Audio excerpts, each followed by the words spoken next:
পুরো দমে একদম পুরো মানে বৃষ্টি ঝমঝমিয়ে আসছে। আর আমার বাগানে যেখানে আমি গাছ লাগিয়েছিলাম পুরোটা দেখুন আগাছায় সবুজ হয়ে গিয়েছে এই জায়গাগুলো। তো আমি গাছের গোড়ায়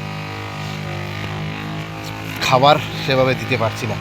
আগাছাগুলোকে পরিষ্কার করতে হবে প্রথমে, তারপর যেহেতু বর্ষার সিজন, তো আমাকে পোকার উপদ্রব এবং গাছের গ্রোথ সেভাবে না হওয়ার কারণে সেই গাছের গ্রোথকে সঠিকভাবে করার জন্য কিছু অনুখাদ্য স্প্রে আকারে দিতে হচ্ছে। যারা আপনারা এবছর নতুন বাগান লাগিয়েছেন, বাগান করছেন, আমি তাদের কাছ থেকেও জানতে চাইবো যে আপনাদের অভিজ্ঞতা কেমন এবছর বাগান করে।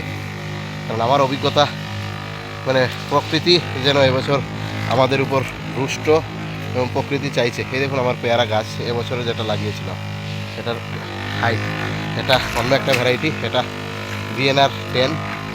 এবং এখানে আমি মিক্স পেয়ারা এবং আমের একটা মিক্স আমি বাগান, যেটা আপনারা ইতিমধ্যে দেখেছেন এখানে করা, তো সেটা আমি করছি। তো আশা করি এটা থেকে আমরা সাকসেসফুল হব।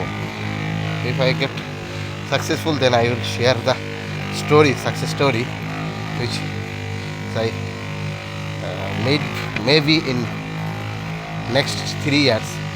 প্রথমত হচ্ছে যে এই অবস্থায় আমি গাছগুলোকে বাঁচানোই আমার কাছে এখন সবথেকে বড় চ্যালেঞ্জিং বিষয়। কারণ গাছের